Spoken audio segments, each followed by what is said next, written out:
That's the one. Hey there everyone, welcome back to Old Fabric 6 with me, kmbles. Before we get started, I've just been doing a little bit of pillager ship looting, which I guess is another way of saying I've been doing some pillaging myself off camera. So here's the remnants of boats that used to be, but only with the same types of ships as this one that we saw last episode. So you guys haven't missed anything. I'm not gonna lie, it was pretty hard to resist the urge of looting these bigger and better ships, but I wouldn't do that to you guys. I pause the movie when someone goes to the bathroom, right? So they don't miss anything. So yeah, I just flew around a bit, opening up some of the map. I'll probably keep doing that between episodes, checking out some cool spots for us to explore later on camera, but also mainly to scope out for a perfect spot to set up so we can start building our proper base and get off this island. Have you forsaken me? Yeah, let's make ourselves this sleeping bag from Kirilkov, which is pretty sweet. It lets you sleep the night away without actually resetting the spawn. If we die, we're going to respawn here. We can still pass the night. I know you can also do that with the traveler's backpack by laying down a mat like that. Has the same kind of effect, but it's just a few extra steps to do the whole process. So I'd rather be able to do it in just a single click.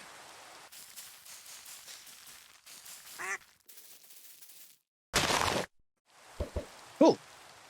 So last episode, we got some pretty decent mobility with this amazing combo of the Rod of the Skies and the glider from Kirilkov. So today I think maybe it'd be a good idea to get some decent tools so we can head down mining, so we can get some decent resources, so we can build decent things and start off that whole virtuous cycle. As you can see, I've shamefully been using just iron swords and pickaxe. But in modded, we have plenty of cool things that we could use instead. Like voxels, which is like an all-in-one tool, you know, it does all these things in one go with plenty of upgrades as well. And it's probably still the case that the steam mining drill here is probably still the best early game tool. It's silk touch, it's 3x3. It's unbreakable. You just got to feed it with water and coal. But that's what we did last season. So I think today we'll look at getting this mining gadget from Direwolf 20 instead. It's pretty cool and very customizable. So let's do it. That's the goal for today. Hopefully we're not going to run out of... Oh, I got this. Yeah, when I was off pillaging those ships, I picked up this thing, this Centennial trophy for, I think, looting 100 chests. It also gives off some light, which is cool, so we'll leave that guy there. Oh, sadly, it's the only one you get, so we're going to take good care of it. Hopefully, we have enough resources here. This is what I got from all that pirate ship looting. So hopefully, it's enough for us to get done what we need to get done. So unlike the steam mining drill, which just needs coal and water, it's easy, right? This thing needs power, and it looks like there's just 3 different models. And I'm pretty sure they're identical because they all share the exact same recipe. I think it's just a texture thing, in which case we'll get the cool looking Mark III. So basically we have 0 infrastructure at the moment. It's only episode 2. We'll only be able to generate like a trickle. But if we set this up early on, we can do a few other things, while it builds up a reserve of power. So we've got a few options to generate power, but I think probably the one we're going to do is to get our hands on a Fernator from Powah. Later on, we'll build a reactor again, but we just need something early game. So we have a bunch of tiers here. The first tier only produces 10 Fe a tick. The second produces 30. All right, let's shoot for the second tier then, which requires a bunch of this dialectic paste. So coal, clay, and lava. Got the clay, got the coal. Got the lava. We'll get at least a stack of that. Hopefully we got the redstone for this as well. Nap time? Oh, nap time. And finally, just some of these dielectric rods, which you can rotate just by chucking them in the grid. All right, let's be conservative and just make 1. We can always build more later. So there's the lowest tier one, and we can quickly upgrade that one to basic. Oh, we basic. So we just feed this thing something like coal or anything with a stored energy to burn off, and that'll turn it into Fe. In fact, it's probably a smart idea. Mix a bit of paste with the book to get the manual. Okay.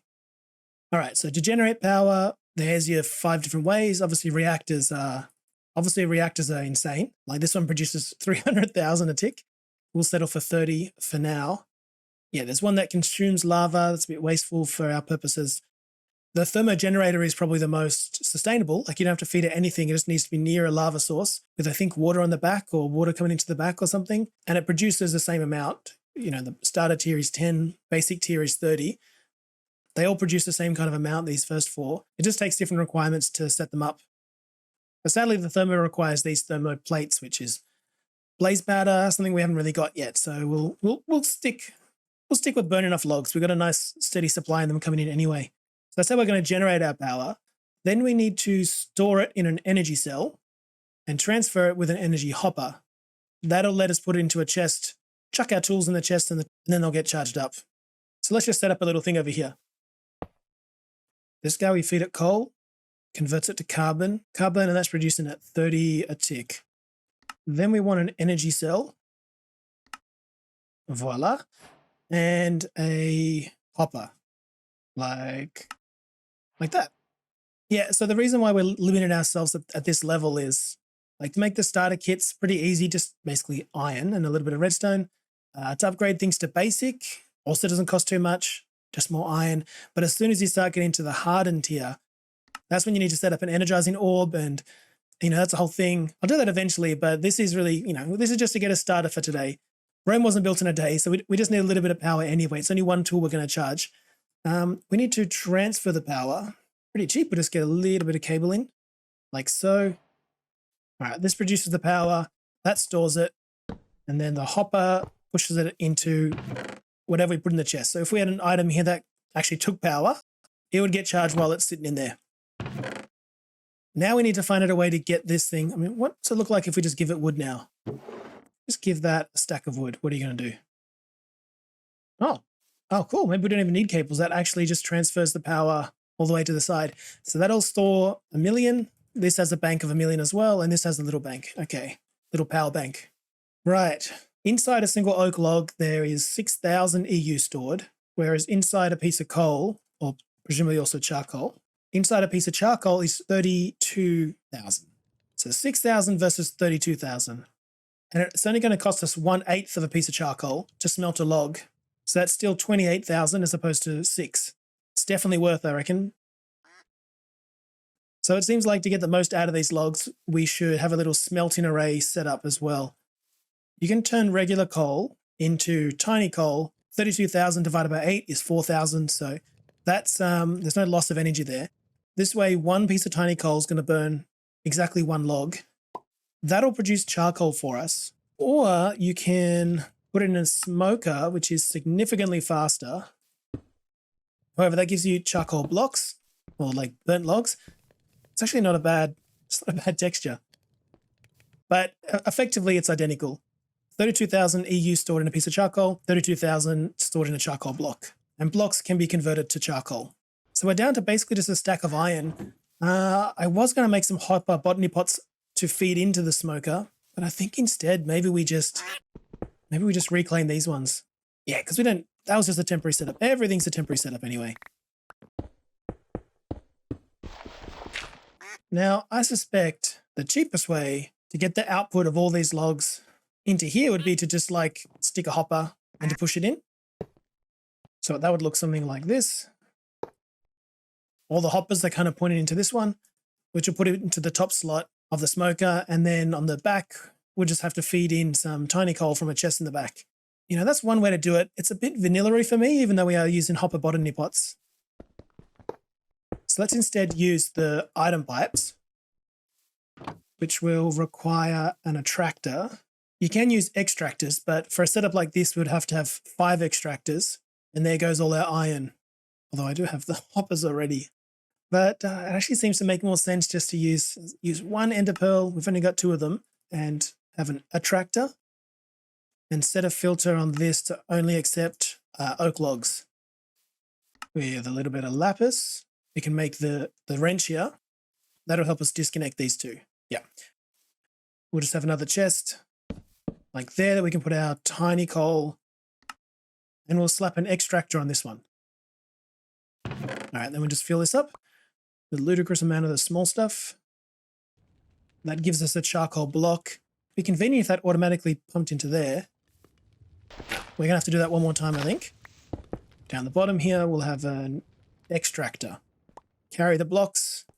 Cool. I'm not too sure of the production rate here of these hopper botany pots, but you can tell that already we're getting a bit of a backlog here. So perhaps we could put another furnicator right next to it to double the production. It's going okay for now. Maybe we'll do that later on. That's the last of all our iron, so I kind of want to conserve it for what we're about to do over here in the mana pool. So I've been given the guidebook a good flick through. All right, just going to have to turn the weather off, unfortunately. We're going to do this in the rain. So I've been given this book a good read, a real thorough going through. Very thorough. And it's actually quite a lot of fun to flick through. I don't think we can blame the mod developer for these kinds of things. But not only is it really well written, but it's also written really, like, it's just the whole thing's written in jokes, pretty much. So it's definitely a good read. All right, and I've also just bookmarked a few of the things that I want to get. And we've got a fair bit of mana stored in there already, but this here is a hideous setup. So let me fix it up real quick and then we'll get playing around.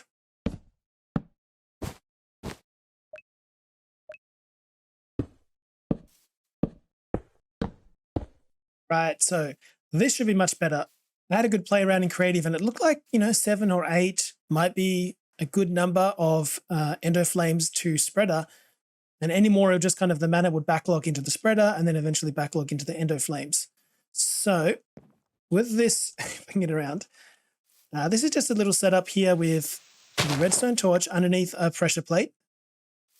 So when that activates, it'll send a signal up here to the dropper, which will output, well, whatever it's got in it. So now it's active. When that signal dies, it'll drop another one. Somebody will eat that. It'll drop another one. Somebody will eat that. And so on. So this Manacia monocle here, it lets us know that, hey, all these endo flames are kind of within range, which is good. It's kind of ugly to look at. So for now, we'll just manually fill this with coals and things like that. I also set up just a bit of a buffer here. So we hopper it into a barrel and the barrel pushes it into the fernator. That way we can passively develop a bit of a backlog, which I can just come here and manually put down. Oh, and this thing here is an open crate from Botania. And the shorter the trip from the spreader to the pool, the faster it's able to do another burst. So that's why they're kind of staring down right at it here.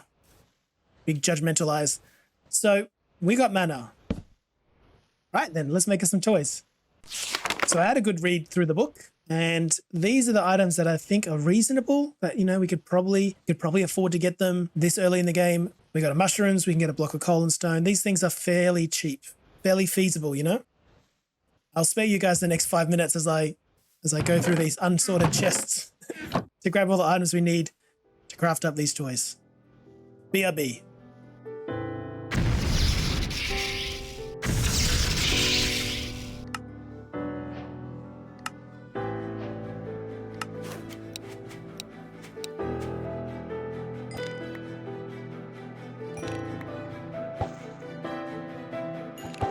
There we are. And with our pufferfish, ring of chordata. Right, well, I was also hoping that we'd have enough iron left over to make a full set of the mana steel. But we've only got 10 and some change, so not even half as much as we need, but that's okay. Okay, well, what did we get from all that? The invisibility cloak. If you got the book in your inventory, you can actually see what these things do by holding onto control. You wear it on your body slot. It takes mana from your inventory. It makes you and your trinkets invisible. Oh my god. What happened to my head? Did you notice there that I've also got a compass and a clock? And they're just showing down here next to our hotbar. That's part of this armor kit, which is pretty funny. Can hostiles see me? I don't know. If this guy just ignores me, we'll know that it works. I suspect I got to be in the NUD. Let's try again. How about now? You gonna play nice this time? Hey, look. This guy can't even see me anymore. Oh, that works. All right, so that's the invisibility cloak. It'll help us sneak around. Next up, we have Sojourner's Sash. Traversing lots of terrain sometimes proves to be a hassle. The Sojourner's Sash is a belt that, when worn, uses a trickle of mana to buff its wearer's movement speed, jump height, and fall damage resistance. It also allows a non-sneaking wearer to step up 1 block high gaps. So that should mean we can just walk right up. All right, that's really handy. Cool, and that fits there in our belt. Why does it always rain on me? We've really got to hurry up and build a base so that the rain stops interfering with our recording. All right, next up, the ring of magnetization. I think it pretty much does what you expect it to do. Things get attracted towards you. Cool. So we wear it, we throw items away, and in a few seconds, they should start coming towards us. Easy. That's very cool. Ring of dexterous motion. You can dodge attacks during duels. You just double tap in a direction. Right.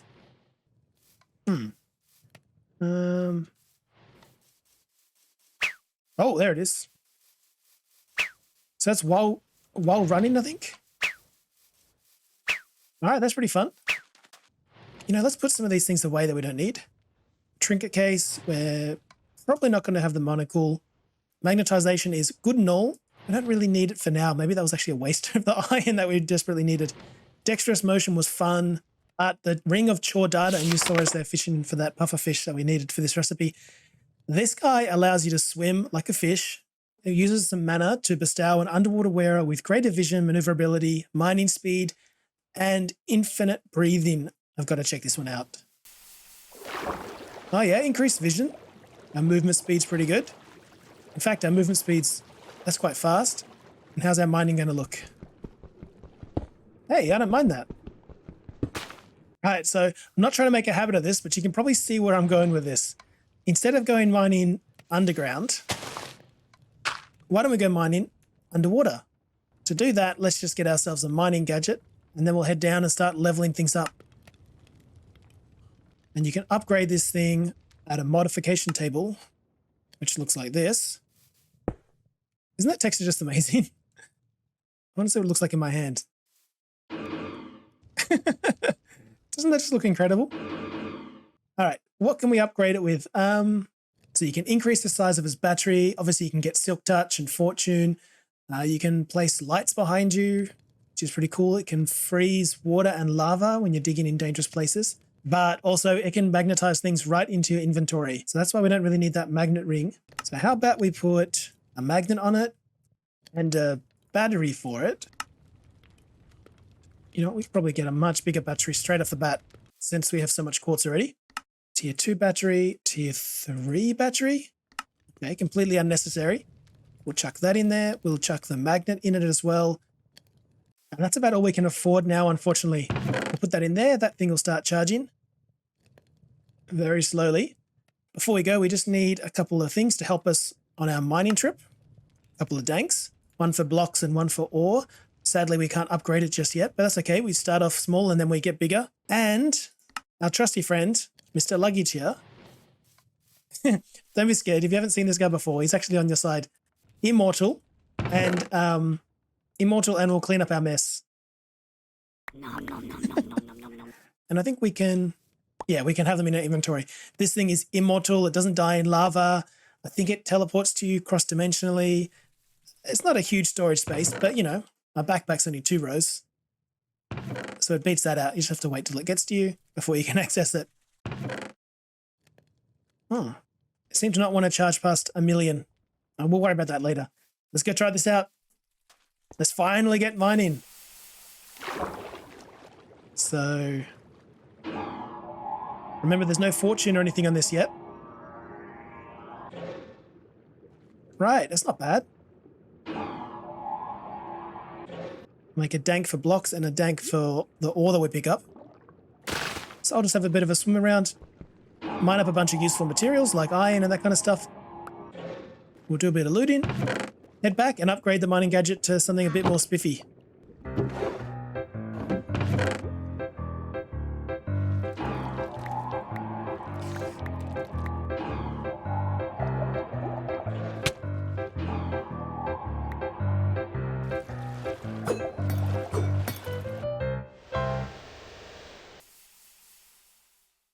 All right, not a bad haul. So I've smelted up a bunch of the resources that we've gathered, and I think we should be set to chuck a few more upgrades on the mining gadget. So let's go with the most important one first. Fortune 1. Can we get a Fortune 2? Can we get Fortune 3? Great, there's Fortune. Can we get upgrade 3x3? increase range 1, extend your range by 5 times with each tier. Range 2 and efficiency. Efficiency 1, 2, 3. Okay, my calculations were pretty spot on. I think they're the most important ones. There's still a few, like we don't need much more redstone to get to efficiency 5. That should be possible. Yeah, so we've almost got this guy maxed out. If only I could figure out why it's not wanting to charge past 1,000,000. All right, well, let's upgrade our hopper then. Maybe because its limit is 1,000,000. That's why I can only charge things up to 1,000,000 in there. And we lost all of our power.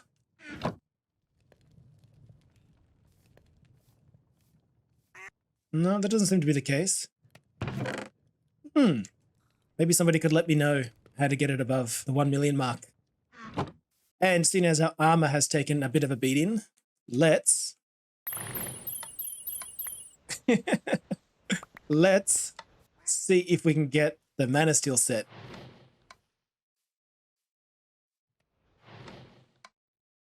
Helmet, shovel, and sword.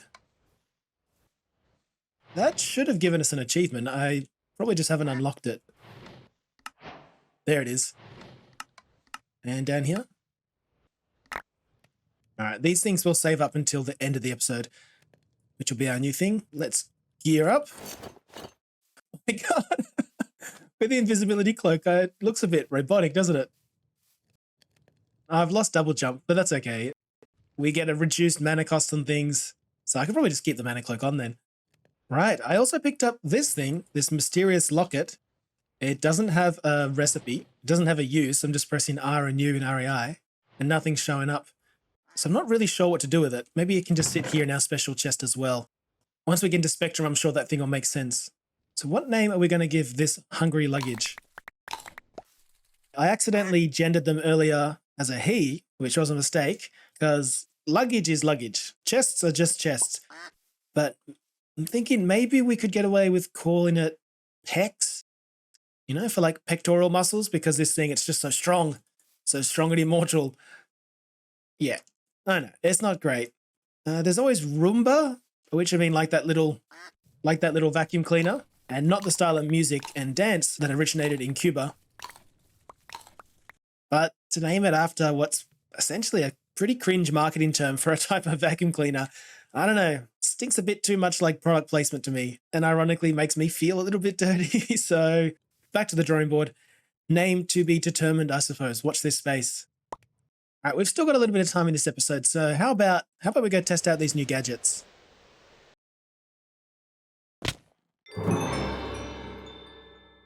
Oh my God. I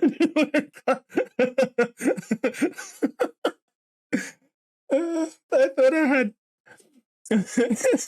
That's so embarrassing. I thought I had feather falling steel on my boots. No, I don't. All right. And the worst thing is it's in like a really hard to reach place. So we're just going to have to do this one the old fashioned way. Watch out for the oil spill.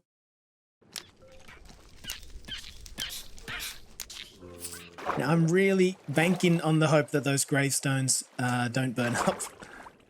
All right, maybe now's not a bad time to talk about the season and the plan. I realize we're just kind of messing around at this point a little bit, and hopefully we can find somewhere permanent to set up by next episode. I don't know, fingers crossed. I didn't really want to explore the world in creative first to kind of find the spot, so that's why it's taken a bit long. But as long as we're progressing with the mods, we can always move whatever we build. We can just move that over to the new location. Maybe I'll upgrade just a little bit further into Terra Steel, and then we might give Botania a rest and get started on modern industrialization. I'm hoping people are finding like my explanation of the mods here useful. I know some might find the kind of play-to-play thing that I'm doing a bit boring, but I want these videos to be more than just a let's play, but also to like be a little bit of a help to newcomers. But also primarily I'm like, if I can figure these mods out, you can too. Some of them can be super intimidating. Like I was scared of starting Botania, but you just give the book a read, stick to the quest lines, and it's not that hard. I don't know, I've got a shield, I've got a sword. Maybe I just jump down there and start having a go at them. All right, wish me luck.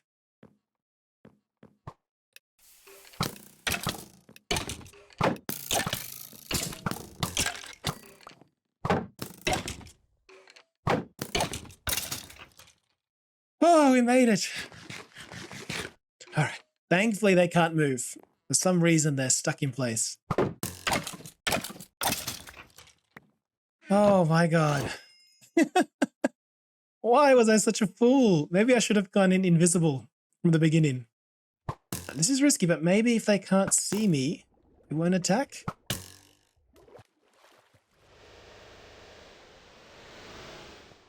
All right, we're behind enemy lines. If I attack them, they'll probably see me, right? Yep, but the other ones don't.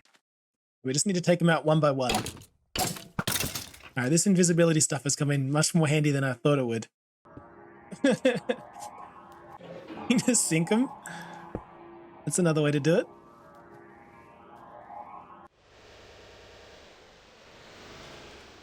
All right, we got them all. We can put our clothes back on, I think.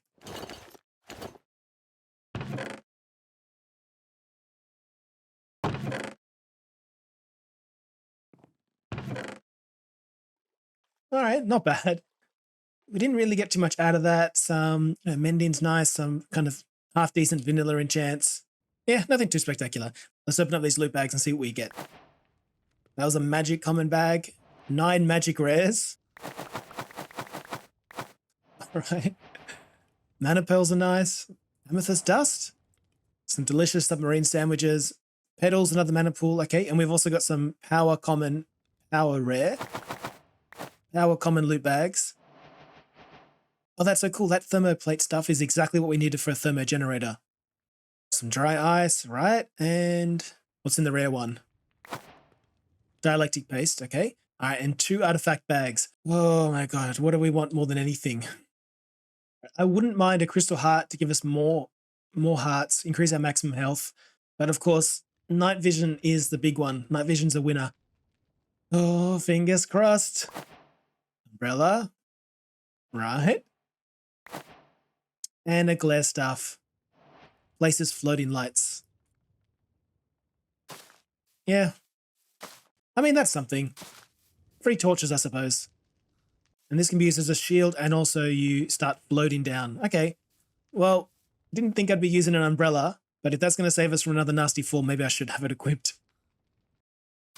Now, I've vowed not to do much strip mining this season, as that's not very efficient, and MI is going to be sorting out most of our resources pretty soon anyway. But how can I not just come down here and play with a new gun for a little bit? In between episodes, I cannot wait any longer. I'm going to spend a bit of time opening up the entire map and find our permabase. Alright, that's the episode. Hope you enjoyed it. I had a lot of fun. I always do. It's a great game. See you next time.